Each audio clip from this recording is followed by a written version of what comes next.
Bonjour, bienvenue dans cette nouvelle vidéo dans laquelle on va travailler sur les transformations usuelles dans le plan complexe. On va décomposer cette leçon en quatre parties.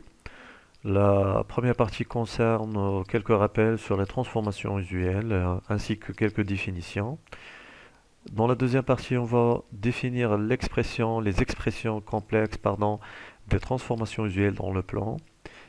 La troisième partie va concerner la détermination de la nature de l'application f de z est égal à z' est égal à az plus b.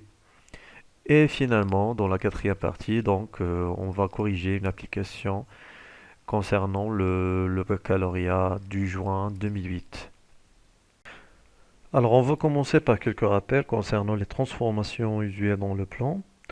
C'est quoi une transformation usuelle? C'est tout simplement une application objective du plan P vers lui-même qui associe tout point M d'affixe Z à son image M' d'affixe Z'. Et on va souligner le fait que cette application est bijective.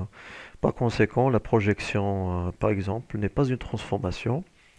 Parce que si on prend n'importe quel point M' de l'axe sur lequel on projette, alors ce point-là va admettre une infinité d'antécédents. Alors la première transformation, c'est la symétrie centrale qui a une seule caractéristique, c'est un point du plan. Je vais le noter ici où S indice O de M est égal à M', si et seulement si O est milieu de M'. La deuxième transformation, c'est la symétrie axiale qui a une seule caractéristique, c'est l'axe delta, un axe du plan. Je vais noter ici delta comme exemple. Donc S indice delta de M est égal à M', si et seulement si la droite delta est la médiatrice de M'. La troisième transformation, c'est la translation qui a une seule caractéristique, un vecteur du plan. Je vais le noter CU. Donc T indice U de M est égal à M', si et seulement si le vecteur M' est égal à U. L'avant-dernière transformation, c'est l'homothétie qui a deux caractéristiques. Un point du plan, je vais le noter ici oméga, c'est le centre de l'homothétie, et un nombre réel non nul, donc c'est le rapport de cette homothétie. Et on a ainsi donc h de m est égal à m', si seulement si le vecteur oméga m' égale à k oméga m.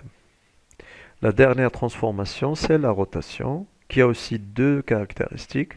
Un point du plan, noté ici oméga, c'est-à-dire un angle θ.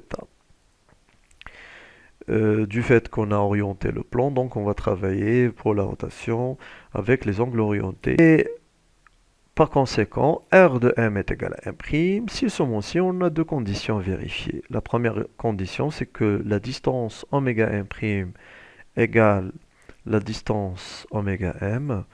La deuxième condition, c'est que la mesure de l'angle orienté oméga M'